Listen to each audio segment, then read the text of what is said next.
Well, welcome. Today, Lauren and Christine and I are going to be exploring gates or solar transits 7 and 4.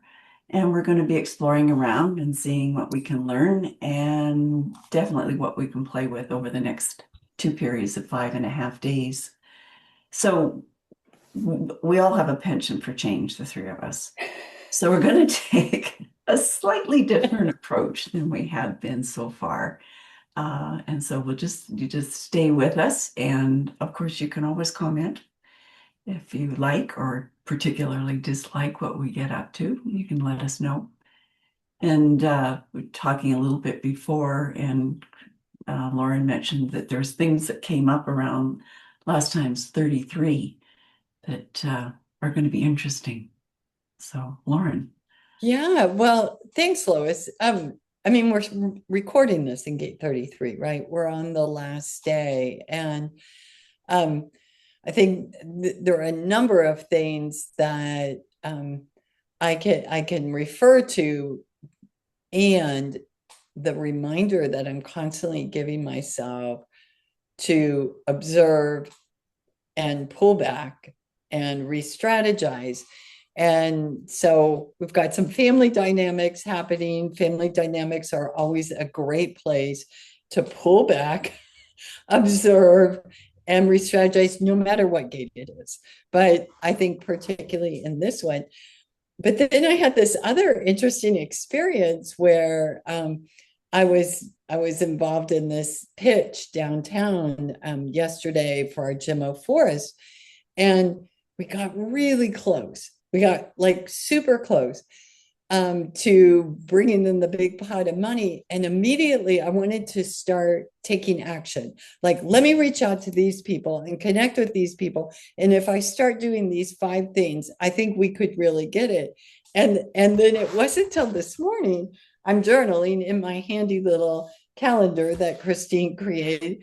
And I went, huh, wait a minute, we're still in that gate. I'm not supposed to take action yet. And so I went to the garden. And while I was in the garden, I got these great strategies that aren't instantaneous things to do. They were taking the information that I had, but um, that would give me an advantage, right? It's the same react respond thing. Yeah.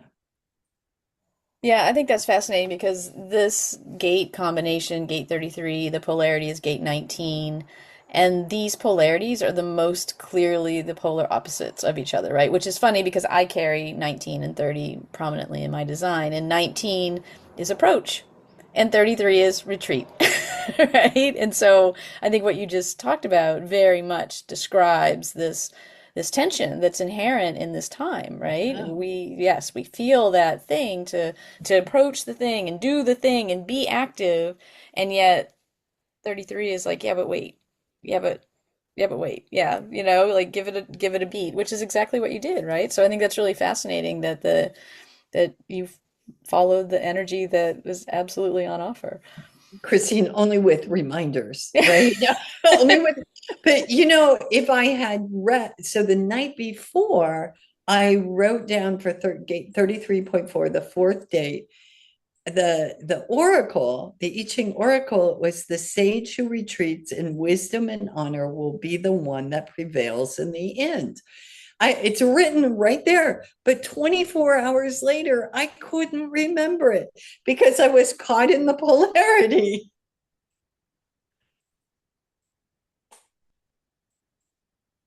And you had the background knowledge to go, oh, yeah. That's right. It takes a beat, right? Yeah. And I think that's important. We have the human nature, so we have this energy, an invitation to do something different, and we have human nature. Yeah. Yeah. Yeah, I mean it is again I think it's interesting that the book that the journal has helped in that, right? Like this is what we've been saying all along that things like this, these practices, right, can help us, not fight the humanity of us, but to work with the humanity of us, right? We understand how we are really designed to move and to take action, right? That's a real, especially in our conditioned world, right? To move and take action. And so the thing about sitting back and waiting doesn't, it takes these other tools, I think, to give us that space to pause. So, um, I'm yeah. curious, Lois, you had some things come up around gate 31. No, there was the gates that are coming, Oh, and the pull of the energy that I'm feeling with them. But it's like it's so connected to, like you're talking about, the relationships, and sort of what when you're in the relationship being, it's almost like the place where we find out, right? I mean, it's the things that we bump up against is in each other. It's not, um, it can be a little bit in the environment, but it doesn't teach us the same thing as when we bump up against somebody else. And sort of just have to like step back and go, what's going on here? And so in this moving into seven, are we ready to move into seven? Okay. I had opportunity to spend an overnight with my sister-in-law and her husband over this weekend, and there's this like the differences in how we see the world, and how you can be, as long as you're sort of dancing along on the surface in conversations, everything can be kind of fine and light, um, and but as soon as like things sort of drop into more significant places, the the differences in the opinion, just like it's like they're bumping up against each other so hard, and they hit a wall in between them. And it was I was just this the polarity that's going on in people right now, and the how they're digging their heels in about what they feel, and the the rift that happened didn't happen between me and the relations that happened between my husband and them. And so that, which gave me an opportunity to just sort of sit back and observe and realize that I, like in this design one, it's like the role of the self, and it's what was my role here. And it was to guide this into a healthier space. And it was fascinating to watch because in the past, I've gotten really quite hot under the collar about what's going on. And I'm going, I'm actually calm here. I can actually be objective about what's going on and move this conversation into a not a safer place, but a less heated place. And it was interesting to watch them watch me, and the whole dynamic of what was going on. But it's going on all over the world, and I just got in the pot for a while there. So, so what were you seeing, Christine? Well, I mean, as you're talking, I'm seeing, as you said, this gate, this role of the self, right? And so gate 7 is actually the first gate in this next quarter of the wheel, right? We step into this the quarter of duality. I'm sorry, of the quarter of duality, which is about relationships, right? And so all of these gates in the next quarter really do have that underlying thematic that you hit on, the third word out of your mouth today, right? It was like, it was about relationships. I'm like, yes, it is. This whole section is going to be about that. But it's interesting in this gate 7, it really is this, it starts out with this role of the self, right? What is our role? And we know this. This sits in our identity center, and it is, it's this collective energy. So it's, which is kind of its own little dilemma, in that we're talking about the role of the self in a collective energy, right? Because we are individual and we are part of this collective. And the polarity is gate 13, the gate of the listener, right? So everything you were talking about comes together in this, like, I'm listening, like I'm hearing all this information is coming in. That is part of this energy. Information is coming in, telling you about who you should be in this situation, right? And so there's this constant checking in, I think, between these two energies around, what is going on in the outside world? What am I hearing? And what does that mean to me? And how do I, and there is some connection in here about behavior, right? The identity is very closely tied to how we behave in the world, right? And so all of what you were saying to me comes through in this very identity space. Like how do I express myself and behave in the wider collective, in the situation I'm in? Um, so yeah, I mean, right, this is an excellent example of, I think, what this energy and this polarity looks like. Well, it was interesting too that you were mentioning the listening aspect of it and that what I do as a coach and spending so much time in the listening and like we've talked in the coherence lab about the healing nature of listening. And then like I guess with this polarity is going, yes, and I need to say something, or there's going to be an assumption of my tacit agreement to what's being said. And so Hmm. that where do I find this balance in saying what's my truth and um not being obnoxious, I guess. Yeah. Yeah, well, I think that that lends itself to the I Ching for hexagram and the question of how does this want to grow? Because the question is, how do you want to grow in this? But how might the relationship grow? And we've done so much work around family constellations and this quantum healing that we all among the three of us accept that if I change, it's going to change the energy of the relationship, right? And so, Lois, I'm really curious the way you chose to be. Did you notice them responding any differently? Yeah, there was a relaxing in the space of like the sort of that the tensions sort of started to ease back. And then there was a shift into what can we do to be in this space better together. Uh, Mm. and and it was, but it was also interesting watching each of the individuals and how they were responding, and at the same time going, what am I being called to here? And I think it's like that from a coaching perspective would be the big question. If you get in one of those positions, is saying, what am I being called to do here?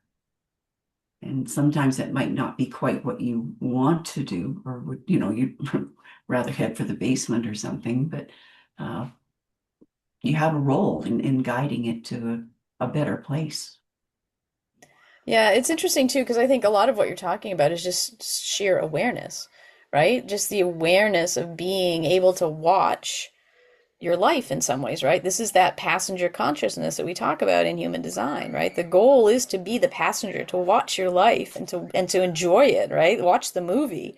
And the awareness that you're speaking of is very much like, oh, I was in this situation, and instead of being in the situation, I was watching it, right? And I was thinking about how I could behave differently in order to maybe get different outcomes, right? And also you talk about this, the other thing about gate 7 is it's part of a leadership energy, and leadership is very much like what you were talking about as well, right? Where how can I be the example of leadership, which is, it wasn't overt, but you were in a situation where you were essentially being asked, right, by the situation. You were being invited, which is, this is a projected channel. How can I, how can this be made different than it's played out in the past, right? And so all of those things come together in this really interesting way, I think. Yeah. And like what you're pointing to there is like that it's in that communal energy. It's like, okay, there's my energy as an individual, but what's its part in this communal energy? And so just recognizing that it's a both and. I think the astrology comes in here as well because we've got a number of transits that are all lending to an expansive energy. So when you think about this, I mean, first of all, something that grows expands. So we've got this, lens from the I Ching. We've got your experience, Lois, and countless relationships that are being nudged to grow right now. And the question doesn't say, how do I see this? Or how do I sit here and watch this? It says, how does this want to grow? So there's a true invitation to take action, but in a different way. And then we've got this astrology energy, and we've got Lionsgate in there, and the sun trining Saturn, and Venus trining Pluto. And we've got so much happening. And again, I'd point to Kathy Rose's August update, that it's a big invitation. This is no small, well, what do you think you might do? It's a step up and do it differently kind of invitation. Yeah, I mean, again, it is, from a strictly human design standpoint, Gate 7 is very much part of leadership energy, right? How are you leading? Mostly we think of leadership as an external thing, like you lead others, but I really think about it as how are you leading yourself, right? And this is where I think this role of the self energy really it shines, in that there are lots of different ways to lead, and the lines in this gate actually talk about them. Authoritarian, the Democrat, right? Like there's a lot of this stuff in this channel energy. So there's lots of different ways to do it, but essentially it all comes from the individual and their ability to lead themselves, right? And so this is a great opportunity, I think, in this time frame to really look at that, to look at leadership out in the world as well, and to see what looks coherent and what doesn't, right? And then take those examples back into your own life and see if you can, again, from like what you're saying, Lois, being kind of in this passenger consciousness space of like, hey, if I'm just an objective observer here, like how am I leading, right? Like how am I doing it, right? And really being so, honest and seeing like, maybe I could tweak this a little bit. Well, there's a great Gemmo that fits right in there. Cool. And Lois, I think have been really helpful in your situation, but moving forward, it's Rosemary. And first of all, we know rosemary as a purification herb and it clearing situations, but clearing can be misinterpreted in many different ways. In this Gemmo perspective for our nervous system, we're looking at mental acuteness, mental clarity. So I'm observing, I'm looking for what is it exactly that wants to grow here. And then it provides the ability to stay calm while taking action. So it's working on the autonomic nervous system in the way that it provides this kind of gas pedal to initiate an action, but in a calm, focused manner. So you're staying regulated while you're doing it. It's a beautiful extract. Taking it just in a single drop is my favorite way to enjoy it. Rosemary is a pretty powerful Gemmo and herb, but in this case, I think it could be really helpful, sort of like those bumper guards that we have in bowling, right? We can move forward, but within these boundaries. Yeah. Yeah, and is the word boundaries was sort of just showing up as you spoke about that, because having healthy boundaries seems to be a big part of this. Yeah. Yeah. Can I roll us into gate 4? Yeah. Well, are you ready, Lois? Absolutely. Yeah. Well, what comes up in gate 4 with gate 4, and particularly this transition between gate 7 and gate 4, is really Joseph Campbell's work, and the fact that if you're on your path and not someone we don't know, it's not a known path, and you also, once you get to a certain point in that path, you do not get markers anymore. You don't get directional signs. I know Michael Mead gave a wonderful talk, The Pathless Path, and it's a beautiful podcast if you look into his work. And I think that aligns very well with gate 4. And I think in the relationship that I'm working with right now in our family is I don't know the answers. There's no way I could. My brain wants, or I should say, my mind wants to put a pen on the answers every night. I review the day and I want to go, okay, tomorrow this is going to be the right answer. And of course it's not, because tomorrow's a whole new day. But to just go, that these things happen, I don't know why, and be okay with it. I'm just saying this to myself right now, you two, and I'm going to write it on my whiteboard. Well, I think it's interesting because the line companion actually talks about answers as beginnings and not endings, right? Like the answer needs to be um what experimented with, right? It needs to be tested. Like this is a logic channel. This is a piece of our design that essentially birthed science, right? This is the science channel in many ways. It needs to check its answers.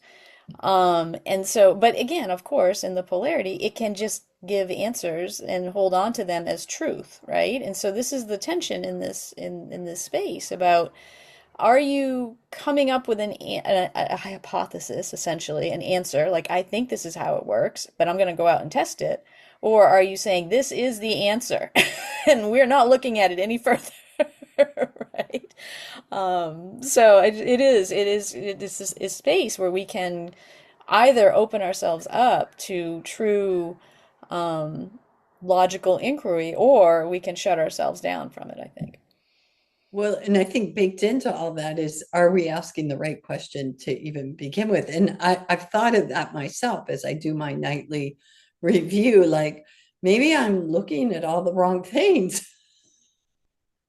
I'm keeping score the wrong way.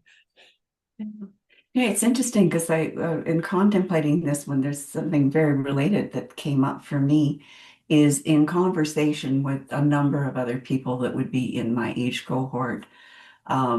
There's frustration with younger people about they don't get it somehow. There's like like women's rights or something like that, and well, we started women's rights, and I'm going like, actually, if you look at history, it was long before us. And on top of that, every generation has to come to its own understanding of things. And no, it doesn't remember what we remember or that sort of thing. But I went and said the hexagram is youthful folly. And I thought, isn't that beautiful? Because that's everybody starts at the beginning and has their own path of growth. And so they come along, they've learned about yoga or the chakras or something about that. And I hear, well, that's been around forever. Why don't they get it? And it's because it's their time to get it, and to get in there and learn about it and process it in their own way. And like this stuff isn't one and done. We can say something and it needs to get repeated and repeated and repeated. And it made me think about then on TV, I saw another thing about not leaving pets and children in hot cars, and another thing about the proverbial hamburger disease every year. And it needs to get said every year.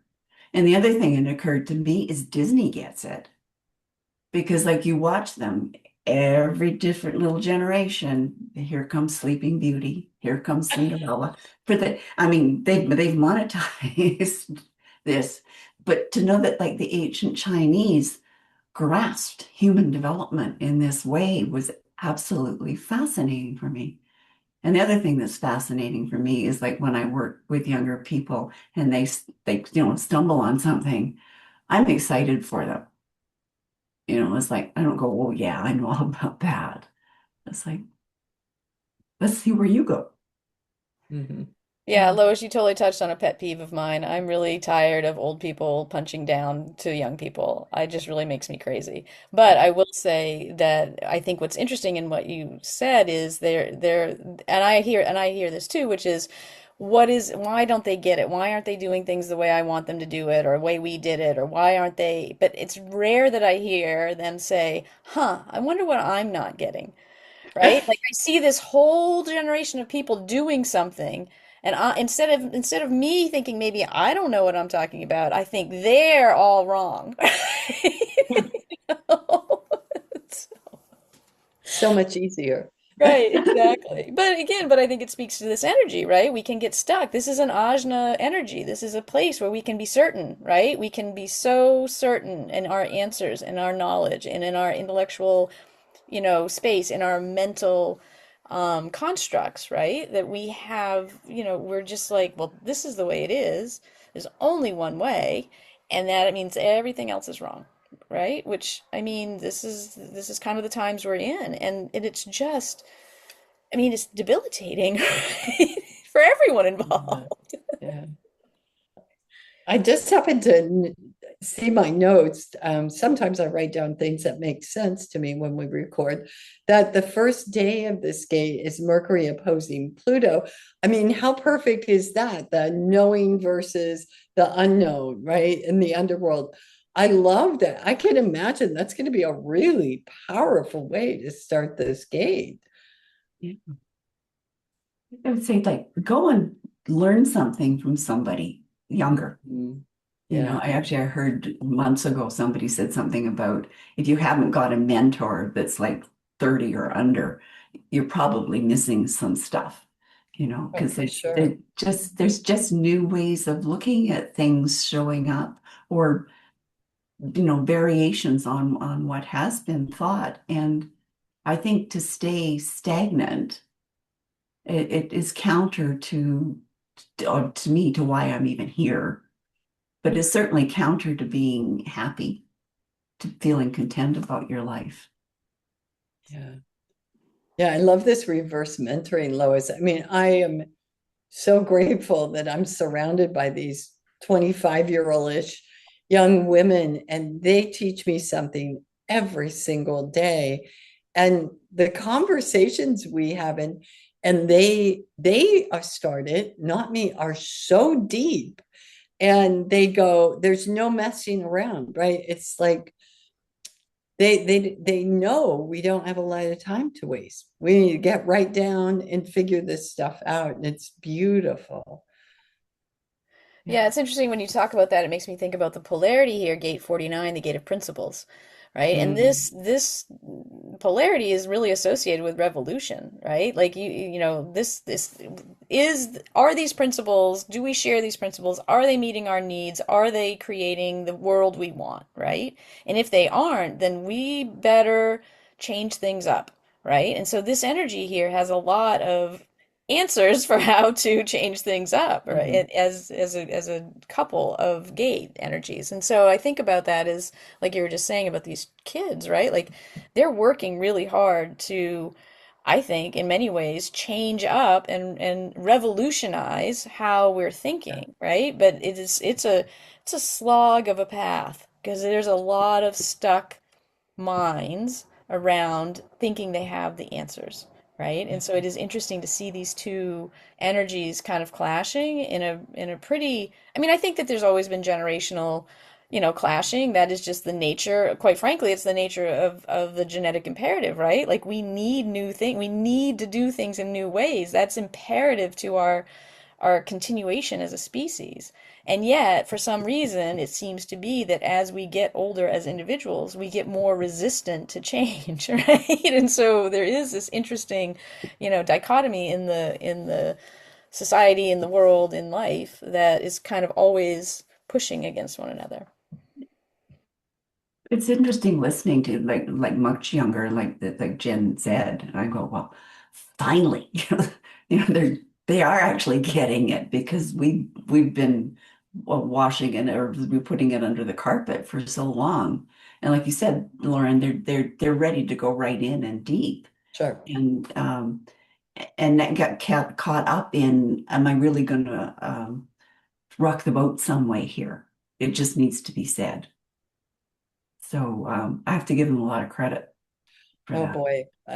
And they're going against a really heavy current that, as you mentioned earlier, Lois, our generation and that one right under it are doubling down right now because they're really afraid, and Yeah. they're afraid of the change. And these kids are so agile. They grew up being agile. They came in the world that way, and they're going to find the way, and they're all doing it in super creative ways. Um, no one's doing the status quo that is in my circle for sure. I want to give a plug for some almond Gemmo in this round, and for a slightly different reason than usual. I mean, almond's something you would tend to take if you're working really hard at something and you need to sweeten the deal a little bit for yourself, which could still lend itself here. But almond also illuminates. There is a really profound spiritual quality to almond, and taking and this is not an extract you take for crisis period, or coming out of a crisis. This is you're in a regulated state and you want to expand your consciousness. I mean, almond's the way to go. There's no way that you can continue seeing things exactly the same while taking this. So I think it would be very supportive to you during this period. You think of the illumination behind the halos behind saints, and it has that quality to it of lighting things up and helping us see the sacred in the mundane and seeing it in ourselves. Do you think it's got like so one of the things in this energy, gate 4 connects to gate 63 in the channel of logic, and but gate 63 carries a lot of doubt. And Mm, that is a necessary part of the process, right? We have to be yeah. doubtful in order to ask the right questions, right? And then we seek answers in gate 4. But I'm curious if Almond has anything to say about Oh, I that. love that question, Christine. So what I think almond does it allows us to be vulnerable, Mm, and that, in another word, that's what I'm hearing you say. yeah. So it creates some safety for us to question ourselves and be okay with that. So yes, is the right Cool. answer. That's awesome. I love how And that actually, aligns. yeah, we always need to be questioning ourselves. I mean, it's not like tearing ourselves down, but the not just getting in a rut and going, this is the way I do it, is to be looking at, is this still functional for me? Because it may have been for a long time and then ceased to be. So having a healthy skepticism, I think, makes a lot of sense in life, period. Doesn't matter what gate we're in. Now, having said that, I'm a heretic. So Yeah, but I think we have to have a healthy skepticism about ourselves yeah, and how we're thinking. And I wonder why I think that. I wonder where that came yeah, from. yeah. Yeah, the true skeptic is skeptical of everything, right? And you're right, of themselves first, right? That is truly the nature of being an actual skeptic. So, but I also think, like you were talking about, Lois, I think that it's good for us to remember that our head energy in general as humans carries confusion and doubt and not knowing. Like those are the three things that start everything in our mind. It's the confusion about something, doubting something, and not knowing something. That's where all of our questions come from, right? But instead of being upset and concerned and scared and uncertain about those things, right? Really, it's for us to embrace that, right? Embrace the confusion, embrace the doubt, embrace the not knowing, right? As part of the process. And I think that there's a lot of process here in both of these gate 7 and gate 4. Gate 4, especially around the process of answers and of knowing, right? And this idea that because you have an answer, you know something, that is not necessarily true, Yeah. right? Well, gate 4 is in my design, and it was truly liberating for me to not have to be in that logical space all the time. Although as soon as I started contemplating this one, I got, oh yeah, there you go again. But I could see it and sort of step back, but to recognizing that the mind's wonderful, but it has to go along with the heart. right? And so in that more following of the heart and then letting the mind, make some decisions and things has changed my life, and much for the better. There, we're there again. So thank you for being with us, and we hope we'll see you next time.